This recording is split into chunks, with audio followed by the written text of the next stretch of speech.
Hello, we are Group 11, and our problem is the Wells Fargo account fraud scandal. And just some background on that is that this past year, Wells Fargo employees created up to 3.5 million fraudulent accounts, and this was mostly in their savings and checkings departments. And the reason that this problem occurred was because of upper-level management, which put pressure on their employees to sell as much as possible through incentives and also create as many accounts as possible through cross-selling. And this brought up a U.S. Senate investigation, multiple lawsuits against the company, and even the resignation of their CEO. And Wells Fargo's organizational structure and image were greatly damaged. And in order to recover from this scandal, they will need to identify the biggest problems they are facing and how to solve them. So some of the problems that Wells Fargo faced because of the scandal is ethics, trust, reputation, social responsibility, top managers, and Maslow's hierarchy of needs. Another one would be their decision making. So Wells Fargo had to make their decisions based on two ideas: a response to an opportunity and a response to a threat. So they had the projected numbers they wanted to hit, but ultimately they fell short of those. If they would hit those numbers, it would have been very beneficial because they would have been able to get back to their customers, employees, and other stakeholders. So management made a decision to make fake accounts for their current customers. By doing this, they responded to a threat and to an opportunity. By responding to a threat, it was because they were in danger of losing their customers, and they responded to an opportunity because if they met those numbers, they'd be able to give more back. Another one would be, it talks about the 5 forces that drive a company, those being level of rivalry in an industry, potential for new entrants, power of large suppliers, power of large customers, and the threat of a substitute. So Wells Fargo, as we know, is a well-known and established company. So they're always going to have rivalry between banks, potential of new banks coming up and making a name for themselves, the power a customer holds both as a customer and a supplier to the bank, and the threat of customers leaving the bank altogether. Another management problem we found was their organizational structure, which is how everyone works together at the company. Wells Fargo did not have an organized structure, which led them to give their lower level employees authority. The definition is up there, and because Wells Fargo gave their employees their lower level employees too much authority, this could have led to the thousands of customers enrolled in the online bill pay. They were enrolled by their lower level workers for free bill pay without their permission, and then they were charged unneeded fees. So going with the authority is deciding how to allocate it. This goes with the span of control, and there are 2 managers that should have been gone to. The line manager, which is someone in direct chain and have authority over lower levels, and the staff manager, which is responsible for managing a specific function such as their finance team or their marketing team. A line manager would have prevented the employees making the fake accounts at Wells Fargo by overseeing them and their actions. And a staff manager could have looked at the finances of the company to see if they matched up and to see if the unnecessary fees could have been spotted faster. This goes with decentralizing authority. This is what the problem really started with at Wells Fargo. The board of directors was blamed for how much respect it gave to their lower level departments. This allowed for the scandal of making their fake accounts to grow bigger, which is more of an issue down the road. In 2004, they actually wrote a report titled Gaming that basically put the fake accounts in writing to see that they were happening.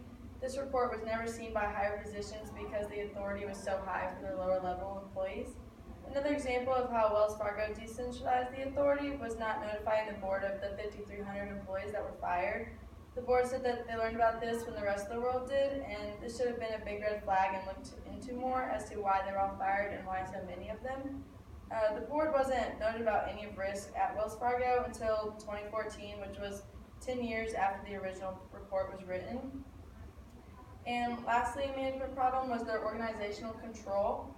Wells Fargo had a large goal target set by their senior manager, and it was too large, which made it unreasonable for their employees. The bankers were asked to create 8 accounts per customer. The only way the employees could accomplish this was to make the fake accounts that they did, which then led to all the problems at Wells Fargo. If management were to have more organizational control, they could have caught on and set a more reasonable target.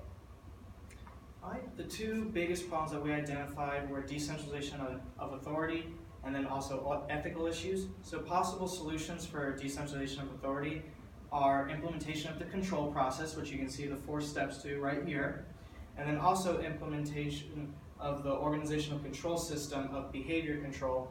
And some of the mechanisms for that are direct supervision, management by objectives, rules and standard operation, and then creating a set procedure throughout the company. Going on that, possible solutions for ethical issues are seeking outside resources from professionals or organizations that focus on business ethics. For example, we found one with the Harvard Business Review, which wrote a report on how to improve ethics.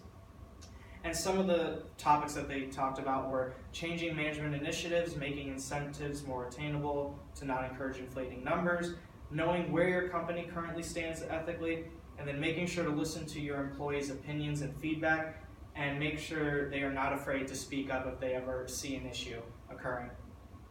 And then a second solution would be holding a lot more training sessions, both for new employees and for current employees on ethics, and then restructuring AR to help train people to better identify ethical issues, and then also vet applicants better when they are applying for positions throughout Wells Fargo.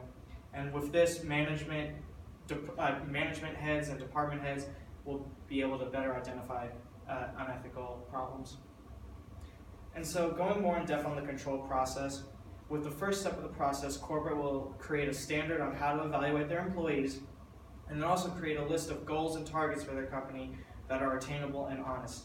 With the second step, all managers and supervisory staff will be trained on how to measure outputs from their subordinates, and then over time create a routine way of checking all of this information.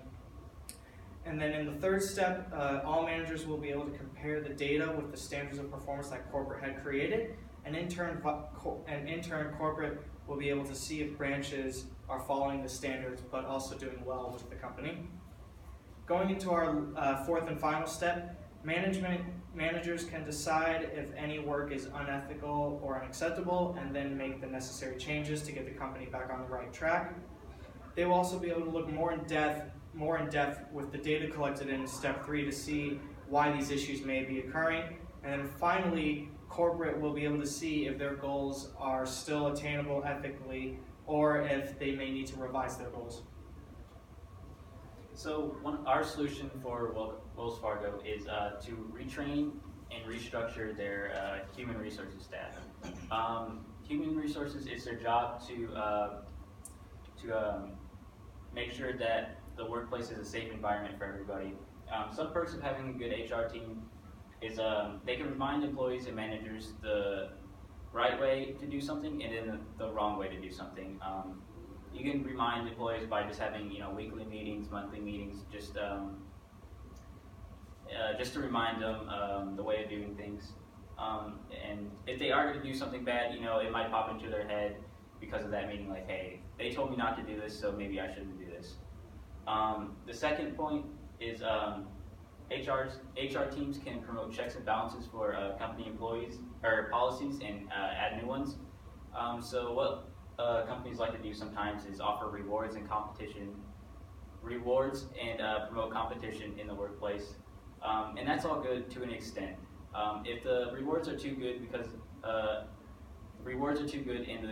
and the competition is too fierce, employees might try to find a way to have an edge on the other employees to get the rewards.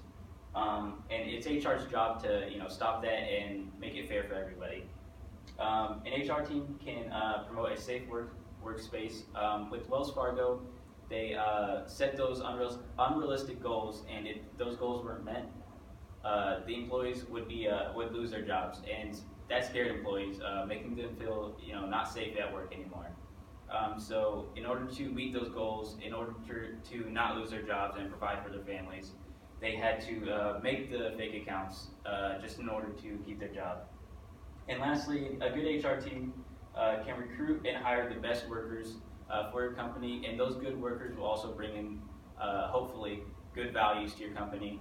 And also with that, an HR team can keep negative influences out of your company. They can do this by promoting the jobs on credible sources, universities, business websites, and also having a good interview process will also weed out some of the negative influences that could affect your company. So the last step for Wells Fargo to take would be to evaluate the decisions they've made. First, they can evaluate the control process. This can be as easy as setting up meetings at a time to meet with their branch managers. That can be relatively short periods of time. And then as things start going smoothly and an appropriate amount of time has passed, those meetings can start being spread out more so that since things are running smoothly now. The last thing is they can evaluate their ethics. They can control their interview process more so that they know they're getting the right fit for the company. And lastly, corporate could sit in on branch meetings to see what topics are being discussed and how they're being handled. All right, so just to recap, the two biggest problems that we identified with the Wells Fargo account fraud scandal were a decentralization of authority and multiple ethical issues. And then the two solutions that we implemented to improve these problems were the control process and a restructuring of HR and more training sessions added. And here you can see our works cited. Thank you.